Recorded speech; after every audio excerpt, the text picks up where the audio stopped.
Hello and welcome to episode 2 of my totally forgot the name Gone Home Let's Play. Welcome back. So we last left off sort of looking around the house. Seems our sister's vanished. She's been quite lonely and she's made friends with someone called Lonnie who really likes playing Street Fighter 2 with her, which is cool. Very 90s. So reminds me of what I used to get up to. So we kind of looked all around down here, so we're gonna have a wander up here. Could do with a light switch maybe, some kind, if one exists, which it does. Excellent. Right. Nope. Newspaper. Controlled burn scheduled for Boone County. Boone County. Plumes of smoke will rise above the northeastern region of Boone County over the better part of the next week, as part of a Forestry Service-run controlled burn of overgrown sections of the Flintlock National Forest. Forestry crews have been preparing the area for months. The burn operation will take place between 8 AM and 5 PM on Monday, Tuesday, Wednesday, and possibly into Thursday, depending on the speed of progress, according to the Forestry Service. In addition to removing dead and overgrown vegetation that can lead to wildfires in drier months, the operation will serve as a valuable training tool for the forestry and firefighting personnel involved, said senior conservationist Janice Greenbrier. Smoke will likely linger in the area through the following weekend. So, Janice Greenbrier, if I am right, is our mother. Good for her, she's saving the planet. Or not, she's burning trees, so maybe she's destroying the planet. Weekly planner. Monday, couples, something, cooking class. Okay. It's quite hard to read some of this writing. Okay. Anything in the drawer? Notice temporary personal transfer. Bruce Pendleton, Head of Personal State Forestry Service. To aid in the upcoming prescribed burn operation, a ranger with expertise in the procedure is being transferred to the station at Flintlock National Forest, effective 9th of the 2nd, 94. Please see attached personal file. The overseeing officer at Flintlock Forestry Station, Senior Conservationist Janice Greenbrier, is charged with the supervision of transferred personnel. The duration of transfer will be based upon performance evaluation as well as the recommendation of the overseeing officer, Bruce Pendleton. Okay, cool. So, again, more stuff to do with the mother. Okay. Cassette tape. Bratmobile. Potty mouth. Maybe there will be some kind of... Has it actually got anything in it? It's weird hanging out with girls. Daniel was around ever since I was little, and other girls? I don't know. But being around Lonnie is like instantly just right. I gave her the grand Psycho House tour and took my revenge on Super Nintendo. And it was like, I don't know, I finally found someone I feel normal around. I drove her home and she gave me this tape and said, "You have got to listen to this." I haven't stopped playing it since. Huh. Stop leaving every goddamn light in the house on. You're as bad as your sister. Well, I may have left on a lot of lights. Daniel called again. He wants his Nintendo game back. To whom it may concern, I am Samantha Greenbrier. I'm 17 years old and am therefore an independent, fully functional human being. The fact that you still forbid me from going into the city on my own is frankly absurd. Compare with Katie, who is only 3 years older than me, and yet you allowed her to go all the way across an ocean to another continent on her own. I just want to spend an evening in a normal, totally safe city on my own, like a human being. And since you may also remember that I have my own car now, you can't really stop me. Warmest regards, your daughter Samantha. Oof. Radiation. Very 90s. Okay, the TV's on. Cassette player.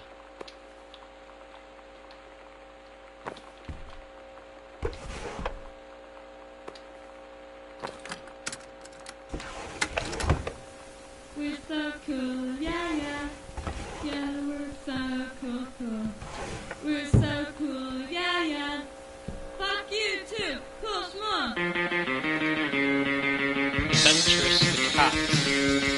Nice. I don't wanna sit around and talk about the water. Again, I would like to listen to 90s grunge. However, the unfortunate fact of the matter is, YouTube will murder me if it is actually something that has been written. Unfortunate. So these are the old Super Nintendo cartridges. They're the American ones, though they're not the UK ones. UK ones look slightly different, from what I remember. They also had this really fancy gadget that let you play American ones on European consoles that my cousin had. Dan, I think the creative writing track would be perfect for you. Mrs. Blackles? Something like that. Summer pre-college program for young scholars. Reed College, one of the nation's most lauded private liberal arts and science institutes. It's proud to English creative writing. Cool. Highlighted bits are 3 students from each track will be offered a full scholarship for the first year at Reed.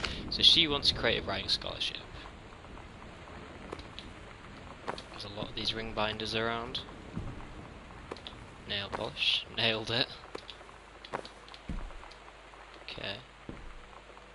Classics books, I think. Jungle Books. Oliver Twist, Emma. Usual. The exciting stuff I read as a child. Not all of that was sarcastic, some of it was good, but... Pacific Institute Art Exhibition. Okay. Goodfellow High School, Disciplinary, Yolanda Desto, Grade 12, blah, blah, blah. Mr. Benchley observed Miss DeSoto wearing a t-shirt with an unacceptable image on the front, a large beer can labelled Pabst Blue Ribbon. Miss DeSoto was sent to the guidance counsellor's office. Miss DeSoto was given the option to turn her shirt inside out, change into a shirt from her gym locker, or be suspended for the rest of the day. Miss DeSoto chose suspension. Her father was cool, but there was no answer and no answering machine. Miss DeSoto must return this form tomorrow, signed by her father. So it's Lonnie, also known as Yolanda. Okay. So she was a bit of a naughty girl.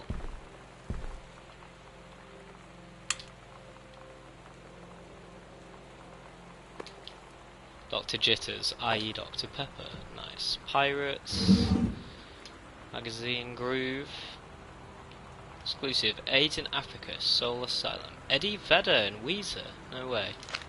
Eddie Vedder from Pearl Jam and Weezer were also kind of 90s grunge band-ish. Sort of grunge. Kurt Cobain. 1967 to 1994.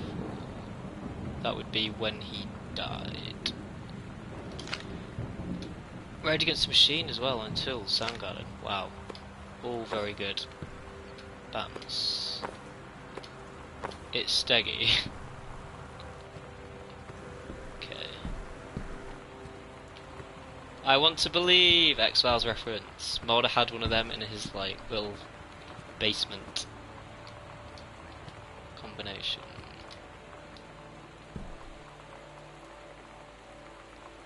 Here you go, mate, and have some day.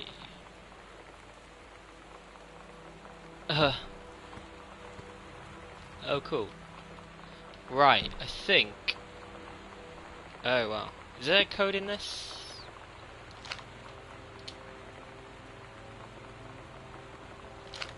That's probably meant to be not hallucinogenic, but you know.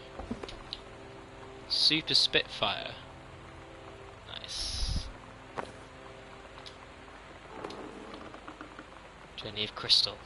God, I miss the old console, like, sort of... Ah, codes. Chun-Li moves. Fireball. Hold the left, right, and punch. Lightning kick. Kick. Helicopter. Cool.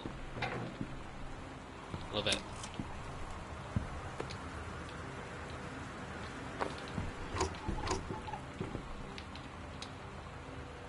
King's Labyrinth.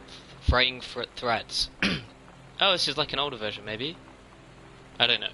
Captain Allegra, still in her flowing skirt and sturdy jerkin, descended the single shining thread into the lower cavern of the labyrinth.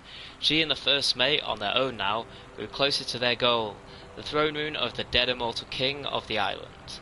The first mate slid down the line onto the stone floor. She swept chalky bone dust from the front of her canvas trousers and looked up at Allegra. The silken thread, nigh unbreakable thanks to the enchanted moss that inhabited the island, trailed behind, leading their way back to the entrance. From further into the labyrinth, a moaning began to echo. The moaning grew louder and clearer. It turned into words from some ancient language they could not understand. The king's cursed voice. The hairs on the Captain Allegra's arm stood on end. She looked back at the first mate, whose eyes remained locked on the blackness of the passage for a moment too long before noticing the captain's gaze. The first mate nodded silently ahead. Following the king's ghostly song, just deeper and deeper into the labyrinth, they came upon a rocky gap spilling forth otherworldly blue light. The great basin of the dead king's throne room lay below. Skeletal in rotted robes, the king was hunched over the blue orb topping his royal sceptre. Shadows of his bony fingers danced on the walls like ghouls. As he sang, wailing souls flowed in one by one through the cracks in the cave walls, pulled into the orb, causing it to glow brighter and brighter. Behind the king, a long staircase, hewn from rock, led down into the chamber from a passage at the top. Allegra said, "We have the advantage in numbers. I will draw his attention, and then you—" But the first mate interrupted. "No, I am smaller and quicker, and you know of dealing with mystic energies like these. I will circle to the other side, get the king's attention, and lead him on a merry chase." She held up the silk line. "All traced by this invisible thread, of course."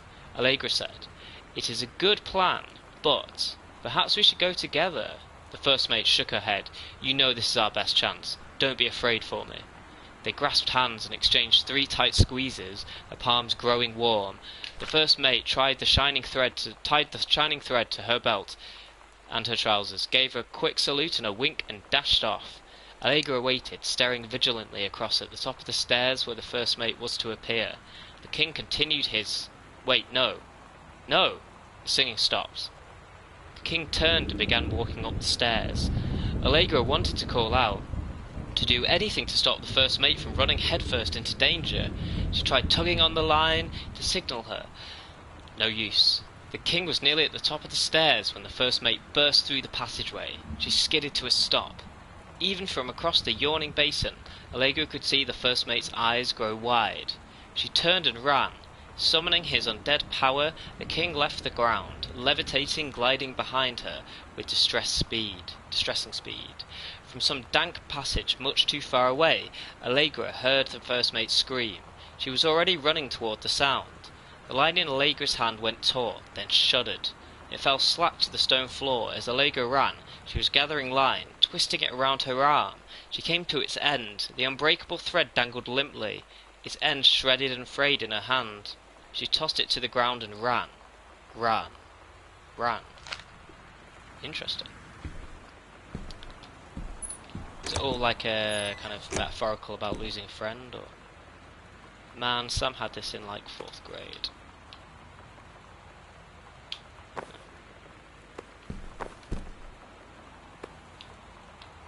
Another Bible. Okay. No code on the back of the door or anything? No. Right.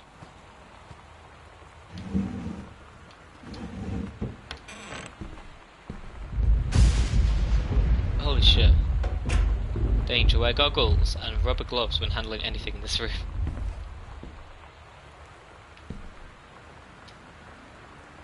Hey Sam, do you want to see Pulp Fiction after school at the Coliseum? It came out last weekend and Todd won't shut up about it, so either it's good, or we can make fun of him for liking it. My mum is supposed to cook dinner for us tonight for a change, but I can just ditch out on it probably. What time? Also, isn't that movie supposed to be really violent? Am I going to Bath? According to Todd, it's pretty hardcore. I guess Uma Thurman gets stabbed in the heart with a heroin needle, so that's kind of hilarious. Also, something about cheeseburgers is important. Todd wants to see it again. 7:15, okay? Don't barf. Haha. Alright, see you then. There's a picture of a barfing cheeseburger. Okay. We will check this room in a sec, but let's just double check with kind of covering our bases here. Right, yes. I just don't want to end up kind of going in a weird kind of line, if you see what I mean. So we're in a bathroom. Faucet, bin.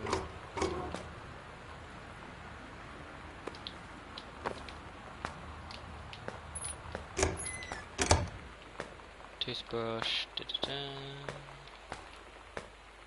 Anything of interest? Toilet roll. Is that blood? Oh shit.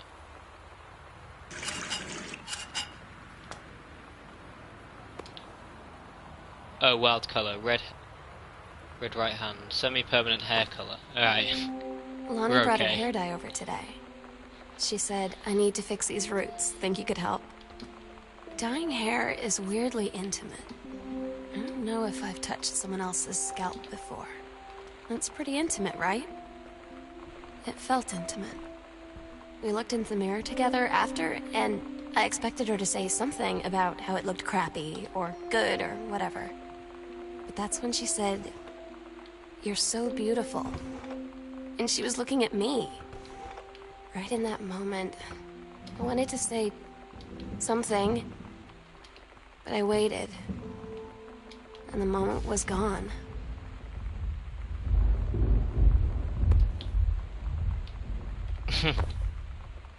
Okay. Right, okay. Looks like it could be an interesting relationship between her and Lonnie.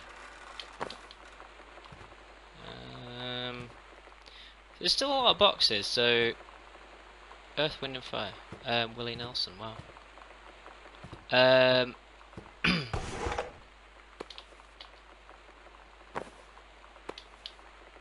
Unknown dimensional literature.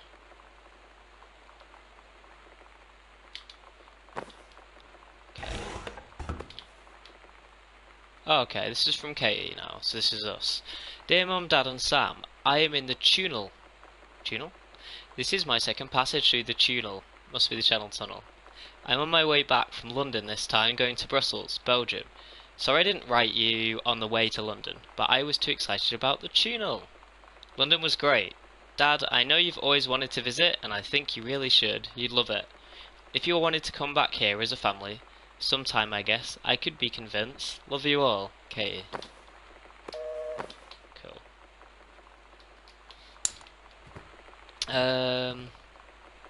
Right. Oh god, so there's stuff missing here.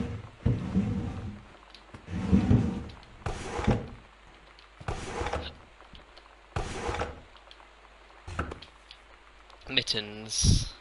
This must have been their cat. Oh, she drew it when she was 5, Caitlin did. Cool. Let's have a look. Letter. Oh god, I hate these, I can't read these. Dear Jan? Oh honey, let me tell you. I understand how you feel. Bob and I have had a lot of down periods. It's become a bit of a way of life actually. You get used to each other. You live your own lives in the same house, the kids grow up, they go away. I'm sorry, this isn't helping, is it? Don't worry, Terry will get over whatever's distracting him. Things will go back to normal, and as for Sam, being distant, that's a teenager for you, nothing to worry about. In the meantime, though, this controlled burn that sounds like quite the adventure, but let's cut to the chase. This new manager they sent, that's what I want to hear about. Candon Rick? You have to be kidding me. It's too perfect. You have to tell me everything. And send pictures. I want the whole package. Wait, that sounded wrong. Keep your chin up until Terry is out of his slump. And in the meantime, write more letters to your old friend Carol. She adores them. Okay. Huh. Nice haircuts. Okay.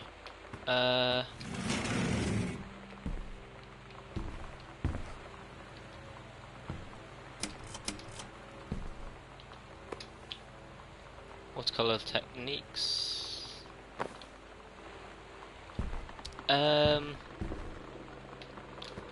Right. So this is a very story-based game, to be honest. I like it. It's all kind of picking stuff up and checking stuff out. I suppose it's only for like it's probably a bit niche actually, because it is sort of what it is, you know. I mean, I'm quite enjoying it because I'm sort of you're discovering stuff and exploring and all that jazz, but not sure if it's everyone's cup of tea.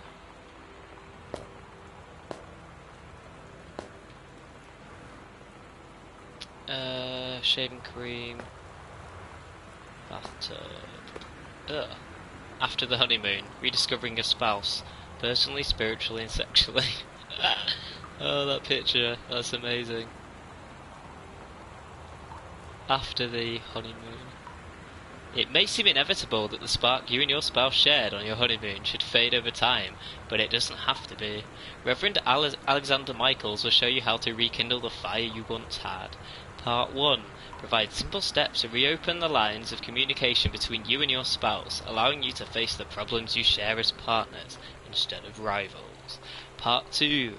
Leverage the Reverend's decades of service to God, helping you connect with a higher power.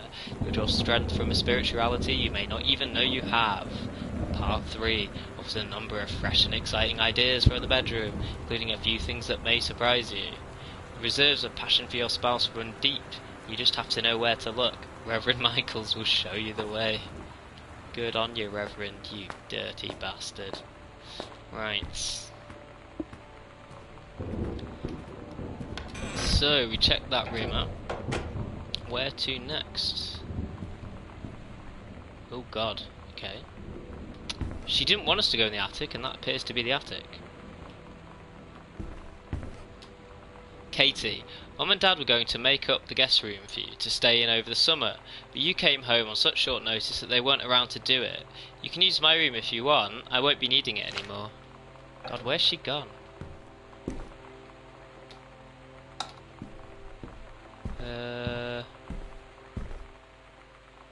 Examine composition book, Samantha Greenbrier, Ghost Hunter Journal.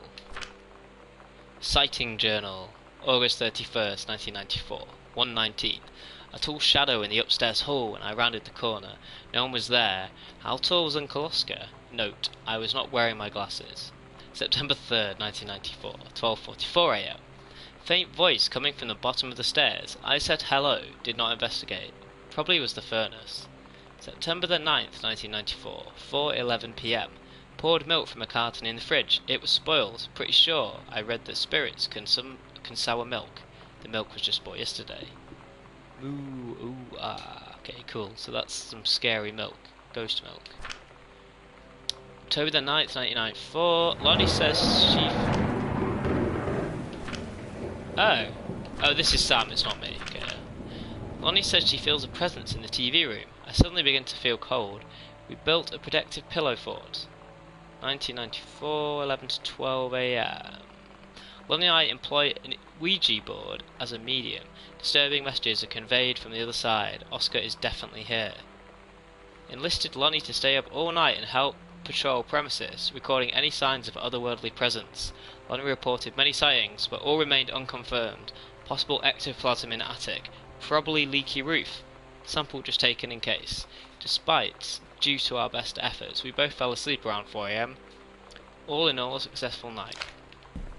Okay. Hey Sam, you were asking what my something J-Ruts meant. Here is a handy guide. Orienteering. This means the army thinks I can find my way around. Rifle team. The army has branded me as a certified killing machine. Adventure training. I am born adventuress, and no borders can hold me. The army recognises this. So if you didn't think I was cool before, now you do. Lonnie D. Cool. So this is the room that I was meant to stay in. Right. That would be the attic. Lights on. Picture of a flower. Oh, that's quite good actually. Arty.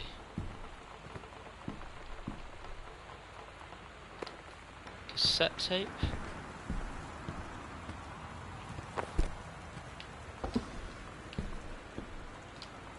Halloween show! The Misfits. They're awesome. See you there. Don't forget costume. Nice. Sometimes you just have to lie to Mom and Dad. Like when Lonnie asked me to see a band with her and stay over at her friend's place in the city after.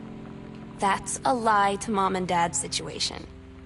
But it was so worth it. The girls on stage were just so loud and real and awesome. And everybody was moving together like one huge tide of sound.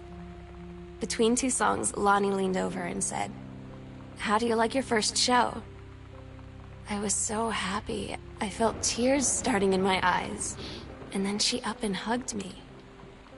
I think she could tell. Oh. Interesting. Let's have a quick listen to this. So this is just her mum congratulating someone else. Isn't it bad? No.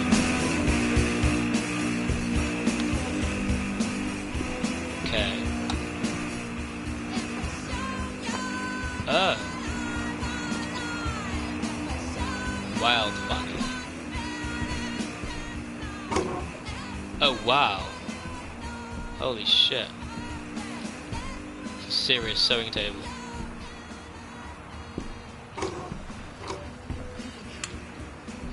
Oh cool, okay. Oh, what's that? Captain Allegro and the First Mate. Nice. Your costume, my costume. Oh, Lonnie designed the costumes, cool. For these characters she made. Nice. Okay. Oh, nice cassette tape. I'm gonna just turn this off a sec, because I think, again, slightly concerned about everything vanishing off healthy choices. Right.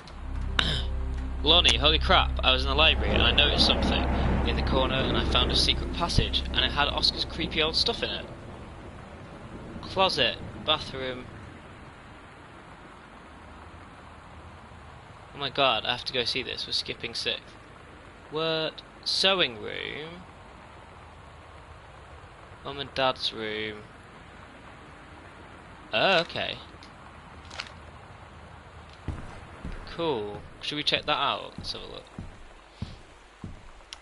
Is that everything? Yeah, we've done everything in there. Let's have a little gander. Nice. Sam's dark room. Do not enter if red lights are on. It's locked. Okay. Right, what I might do is I might stop there, because I think really at this point we are... Oh, closet. At this point we are actually in a situation where we've been about half an hour. Oh wow. Did we... What?